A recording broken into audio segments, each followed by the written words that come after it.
RCF. Nous partons aujourd'hui à la Duduchothèque de Châlons-Champagne, lieu consacré à l'œuvre du dessinateur chalonnais Cabu. Fraîchement rénové et agrandi, l'espace accueille une exposition poignante. Cabu, dessin de la rafle de Veldiv. À travers 16 dessins originaux réalisés en 1967, Cabu a donné corps à l'un des épisodes les plus sombres de l'histoire française.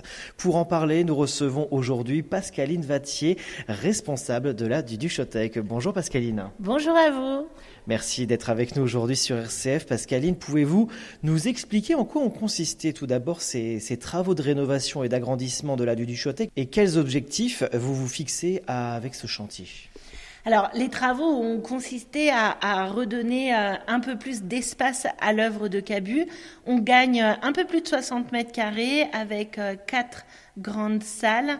L'objectif, il est double, c'est-à-dire redonner tout l'espace à l'œuvre de Cabu, une exposition permanente qui restera ouverte et qui va permettre, deuxième objectif, de ne plus du tout fermer la Duduchothèque entre deux expositions qui seront, elles, sur les étages. Donc en résumé, une exposition permanente au rez-de-chaussée, accessible tout au long de l'année, et les expositions temporaires à l'étage. C'est exactement ça. Alors avec quelques petites touches de nouveauté, Pascaline, on a plusieurs salles, on le disait, 4 nouvelles salles ouvertes au grand public pour cette exposition permanente, avec des petites touches de nouveauté, notamment une touche de nouveauté, on peut dire musicale. Exactement, on a voulu mettre en avant une deuxième passion de Cabu. La première, le dessin, forcément la Duduchothèque est là pour ça, mais Cabu adorait aussi la musique et notamment Charles Trenet et le jazz avec Cab Calloway. Et quoi de mieux que de faire découvrir cette passion-là, en son et en images. Alors, on a effectivement tous les dessins de Cabu sur ces deux artistes-là, mais on souhaite aussi surprendre et faire découvrir aux visiteurs le son, la musique qui faisait tant vibrer Cabu. Et donc pour ça, on ouvre un placard. On ouvre un placard et attention.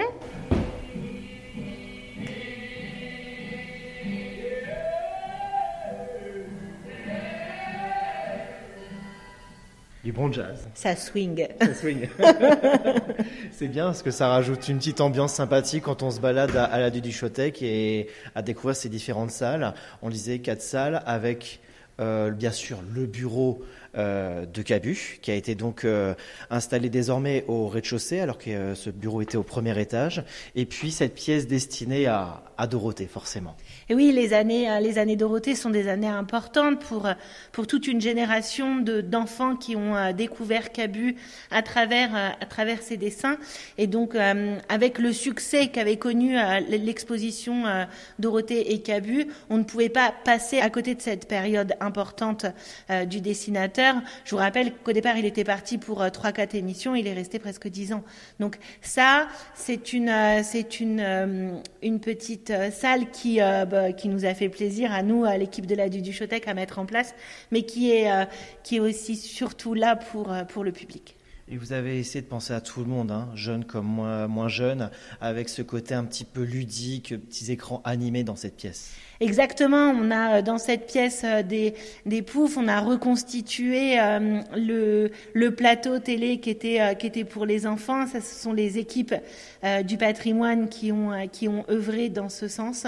Et puis on a des vidéos, du karaoké, des livres. Vraiment, on plonge dans l'aventure Dorothée. Pascaline Vattier avec nous aujourd'hui sur RCF pour nous présenter la Duduchothèque rénovée, agrandie, avec une nouvelle exposition. Vous présentez en ce moment une exposition très forte qui s'intitule Cabu, dessin de la rafle du Veldiv. Comment est née, Pascaline, l'idée de remettre en lumière ces 16 dessins réalisés en 1967 ? Alors ça, c'est il y a quelques années par le concours de mémorial de la Shoah qui se situe à Paris et l'aide et le soutien de Laurent Joly qui est chercheur au CNRS. Il était important pour la Duduchothèque de l'accueillir cette année parce que c'est une date anniversaire. Le 16 juillet 1995, le président Jacques Chirac fait un discours où il reconnaît les fautes du passé. Donc c'est quelque chose d'assez important. Nous, on essaye de raccrocher avec le présent et c'est pour ça que cette exposition est arrivée à la Duduchotech en juillet 2025. En juillet 2025, donc depuis quelques semaines. Est-ce qu'on a déjà des premières réactions des visiteurs face à cette exposition qui touche autant à l'histoire qu'à la mémoire collective ? Alors déjà, attention, scoop, vous êtes prêts ?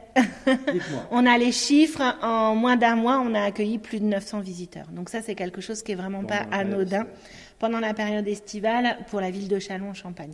Effectivement, on a des retours.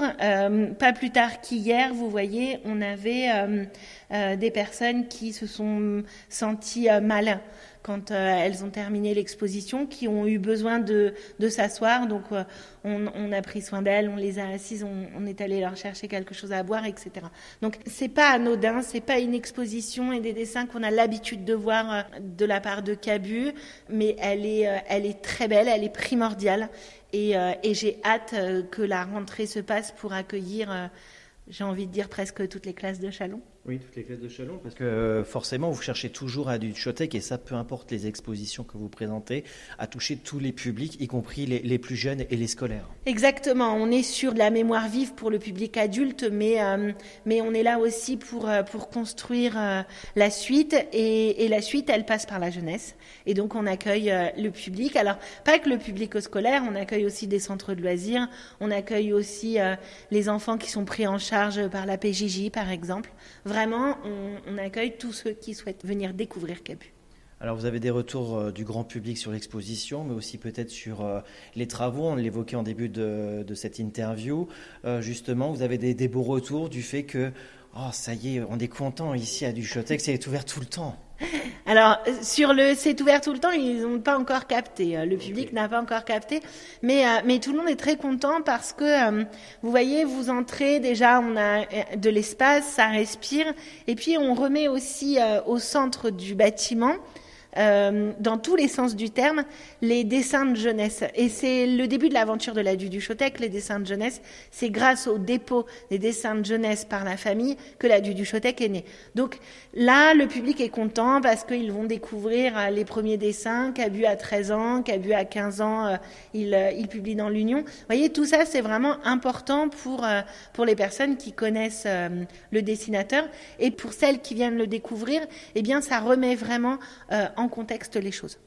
On parlait de scoop tout à l'heure, Pascaline. Moi, je me permets d'essayer d'en avoir un autre de scoop, puisque une fois l'exposition terminée, le 2 mars 2026, quelles seront les prochaines étapes de la Duduchotech ? Parce que je me souviens, il y a quelques années, on présentait une exposition autour des présidents à l'occasion de l'élection présidentielle. L'année prochaine, on pense forcément en 2026 aux élections municipales. Est-ce qu'il va y avoir un lien ou pas ? Je peux pas vous dire, vous savez bien, je reste de marbre face à vos interrogations. Il faut avoir quand même en tête que nous sommes un établissement municipal, donc on va rentrer quand même en période de réserve. Après, dans les sujets traités par la Duduchotech et les dessins de Cabu, il y a toujours un petit clin d'œil qu'on pourra faire avec l'actualité. Eh ben, en tout cas, hâte de découvrir la suite et les projets à venir. Merci Pascaline Vattier pour cet éclairage. Merci à vous. À très bientôt. À très bientôt. L'exposition Cabu Dessin de la rafle du Veldiv est à découvrir jusqu'au 2 mars 2026 à la Duduchotech de Châlons-en-Champagne. À découvrir bien évidemment donc ici en plein cœur de Châlons. Merci beaucoup.